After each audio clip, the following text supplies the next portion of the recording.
Ya. Entonces, hoy día vamos a tratar sobre los fluidos incompresibles, o sea, donde prácticamente están los fluidos como los líquidos y los gases. Y como parte de ese tema vamos a tratar hoy día lo que es la viscosidad, ¿ya? La viscosidad que viene a ser una medida de la resistencia al movimiento de estos fluidos, tanto líquidos o gases, ¿ya? Entonces, en este caso vamos a tratar más que todos los líquidos, ¿no? Porque los gases son compresibles. Entonces vamos a tratar los líquidos. Entonces, aquí tengo, digamos, un ducto, una tubería, por el cual vamos a conducir un fluido, ¿no? El fluido va a conducirse a una determinada velocidad, ¿no? Y para tener esa velocidad tiene que tener una fuerza, ¿no? De acción. Entonces, observamos aquí, por ejemplo, que entra un fluido y sale por aquí. Ahora, la viscosidad dentro del ducto o la tubería no es igual. Hay que tener presente que la viscosidad en el entorno de las paredes del ducto en este caso la tubería o puede ser canal o otra forma de transporte es distinto, no es igual, pero en este caso estamos solo analizando la fuerza que necesita para romper esa resistencia que ofrece al movimiento el líquido. Y para esto muchas veces se utiliza bombas, ¿no? Porque si la resistencia es mayor, entonces hay que utilizar una bomba, ¿no? Que generalmente va a estar accionado por un motor, ¿no? Y va a consumir energía, puede ser kilowatts por hora, ¿ya? Bien, entonces ya conocemos los fluidos incompresibles, o sea, los fluidos incompresibles, aquel fluido que no puede ser, digamos, comprimido, ¿no? De ahí viene el término, ¿no? Entonces vamos a ver que estos fluidos tienen una viscosidad o una resistencia al movimiento, ¿no? Tenemos aquí una de viscosidad baja, por ejemplo, es el agua, alcohol, gasolina, o sea, los líquidos, ¿no? Ellos tienen una viscosidad baja. Quiere decir que estos líquidos también son fáciles de transportarlo, ¿no? Su viscosidad es baja. Y en cambio hay otros fluidos, ¿no? De viscosidad alta, como por ejemplo pulpas, lodos, gelatinas, o sea, una serie de flujos o fluidos que tienen alta viscosidad.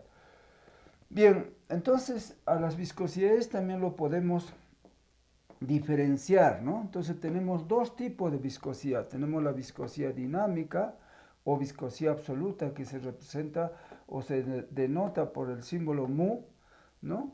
En el sistema internacional la viscosidad está dado en pascales por segundo o lo que equivale en newtons segundo metro cuadrado. También la viscosidad se expresa en centipoise, ¿no? Centipoise, por ejemplo, la viscosidad del agua es un centipoise, ¿ya? Y un centipoise ¿a cuánto equivale? Equivale a 0,01 pascales por segundo, ¿ya? Igual forma, podemos considerar que cualquier fluido, ¿no? Fluido, en este caso, va a tener diferente viscosidad y va a depender de la temperatura. En este caso, la viscosidad disminuye cuando la temperatura es alta o cuando la temperatura aumenta, ¿no? Entonces, ahí disminuye. Y aumenta cuando la temperatura baja. O sea, a bajas temperaturas la viscosidad es más alta, ¿ya? Entonces, eso es en cuanto a la viscosidad dinámica, ¿ya? La viscosidad dinámica o absoluta, ¿no? Esta viscosidad es bastante, digamos, utilizada para evaluar fluidos, ¿no? Y también tenemos la viscosidad cinemática, que es denotado por este símbolo que implica viscosidad cinemática. La viscosidad cinemática está dado por la viscosidad dinámica entre la densidad, ¿ya? Entre la densidad, ¿no? Del fluido, ¿no? En este caso es igual a metros cuadrados sobre segundo o pies por segundo, ¿ya? Entonces, este ρ implica densidad del fluido, ¿ya? Entonces tenemos dos tipos de viscosidad, dinámica y cinemática, ¿ya? Bien, entonces aquí tenemos la ecuación de Newton. La ecuación de Newton está en función, digamos, al esfuerzo cortante. El esfuerzo cortante, ahorita vamos a evaluar, es igual a la viscosidad, en este caso dinámica, multiplicado por el gradiente de velocidades, o sea, la relación de la velocidad con respecto a la distancia que recorre o a la altura que recorre también, ¿no? Porque puede estar a una determinada altura. Entonces, esto es gradiente de velocidades, ¿ya? Entonces, hemos definido que los dos tipos de viscosidad, dinámica y cinemática. Y ahora tenemos acá los tipos de fluidos. Los fluidos pueden ser de tipo newtoniano o no newtoniano. Los fluidos newtonianos tienen una viscosidad dinámica, o sea, generalmente la pendiente que se grafica es constante, ¿ya? O sea, es constante. Eso quiere decir que cuando se grafica el esfuerzo cortante versus el gradiente de velocidades, siempre va a dar una línea recta, o sea, en el centro, ¿no? Esta es la viscosidad, digamos, constante. Y dentro de esto podemos decir que puede haber viscosidades altas y viscosidades bajas, ¿no?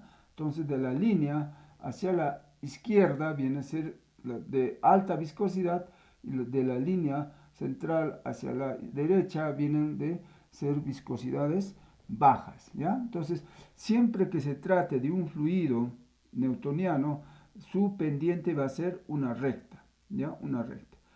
Y en el caso de los fluidos no newtonianos, no es una recta, siempre es una curva, ¿no? Por eso dice fluidos no newtonianos, no cumplen con la ley de, digamos, de Newton, ¿ya? Entonces, ahí tenemos igual, es la relación del esfuerzo cortante y la gradiente de velocidades. Bien, entonces, esta fuerza que actúa, que hemos dicho, ¿no? La fuerza que va a actuar está en relación del, digamos, a la fuerza sobre el área, ¿ya? Esa es la fuerza sobre el área. Entonces, esta ecuación también se puede relacionar con la velocidad, ¿no? Y el espacio que recorre, ¿no? Que viene a ser la ecuación de Newton. Entonces, igual forma, podemos representar esa ecuación mediante la gráfica que estamos haciendo referente a los tipos de fluidos, ¿no? Depende del tipo de fluido. Pero siempre mu viene a ser la viscosidad dinámica, ¿no? La viscosidad dinámica. Ahora, la viscosidad absoluta también se puede despejar, o la viscosidad dinámica también se puede despejar de la fórmula general. O sea, de esta viscosidad también se puede despejar, ¿ya? Y bueno, acá solamente que siempre va a ser expresado en kilogramos por metro por segundo, ¿ya? Entonces, hemos hecho un resumen de lo que son las viscosidades, ¿no? Entonces, ¿dónde va a ser más alto la viscosidad? Aquí tenemos la viscosidad baja, que son de agua, alcohol. Pulpas es cuando va a llevar sólidos, ¿no? Sólidos, ¿no? Lodos son, por ejemplo, son los residuos de los tratamientos de aguas. Las pulpas son los transportes de pulpas o transporte de sólido líquido, que es muy común en la industria, ¿no? En la parte ambiental es importante porque tenemos aguas residuales, ¿no? Entonces ahí vamos a tratar con, digamos, materiales sólidos dentro de un fluido. Y aquí vamos a analizar la ley de Stokes. La ley de Stokes trata del asentamiento o la velocidad de sedimentación de una partícula dentro de un fluido. Entonces, cuando se tiene el agua residual con diferentes materiales, vamos a lograr identificar materiales de diferente forma. Pueden ser las esféricas, ¿no? Más que todo esta ley de Stokes está referido al manejo de partículas de forma esférica que van a sedimentarse, ¿no? Se van a sedimentar después de estar en un fluido, ¿no? Entonces, la velocidad de sedimentación de la partícula, aquí lo tenemos, ¿no? La velocidad de sedimentación está en función de la gravedad, del diámetro de la partícula, ¿no? De la densidad del fluido y la densidad de la partícula, y dividido entre la viscosidad. Por eso relacionamos, porque o sea, se supone que si hay bastantes materiales sólidos dentro de una pulpa o dentro de un material, digamos que viene a ser el agua residual, se supone que su viscosidad es alta, ¿no? Entonces, alta. Y esta partícula que está dentro del fluido, cuando ustedes quieran separar los sólidos de los líquidos, ¿no? Entonces, ahí se puede aplicar la ley de Stokes, ¿no? Entonces, la ley de Stokes está en función de tres fuerzas ahí dentro del fluido. La fuerza de empuje, que es hacia arriba, y la fuerza de, digamos en este caso, de arrastre, o también se le llama fuerza digamos, más conocido como la fuerza de oposición, ¿no? Es una fuerza que actúa también hacia arriba, o disminución de la fuerza, ¿no? Y para abajo está la fuerza de gravedad, ¿no? Son las tres fuerzas que participan, ¿no? En este caso, como dice, F sub B es la fuerza de empuje.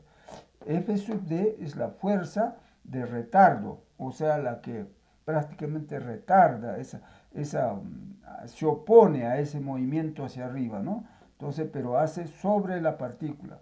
Y por debajo de la partícula está la fuerza de gravedad, que está en función de la masa por la gravedad, o sea, está dado por el peso, ¿no? Y acá tenemos otro nuevo término que viene a ser el CD, que viene a ser el coeficiente de arrastre, ¿no? El coeficiente de arrastre, que depende del número Reynolds, ¿no? Que depende del número Reynolds. Esta fórmula para determinar la fuerza de retardo también está, justamente por eso aquí está el coeficiente de arrastre. El coeficiente de arrastre está relacionado con la velocidad de la partícula y también la densidad del fluido y el área sobre el cual recorre, ¿no? Bueno, aquí tenemos las variables que participan para determinar la velocidad de sedimentación de la partícula en un fluido en la cual hay sólidos, ¿no? Bueno, como vemos, acá está la gravedad, la viscosidad, que está dado en pascales por segundo, la densidad del fluido, la densidad de la partícula y también el diámetro de la partícula. O sea, se refiere, como digo, esto es más que todo aplicado para partículas esféricas, ¿no?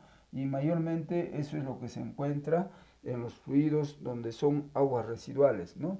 Ya sea de tipo industrial o de tipo doméstico, ¿no? Entonces, hemos tratado de relacionar la viscosidad con el transporte o movimiento de fluidos, ¿no? En este caso, fluidos de baja viscosidad y alta viscosidad, ¿no? Entonces, ahí está la diferencia, ¿no? Los de alta viscosidad son aquellos fluidos que generalmente requieren más fuerza, ¿no?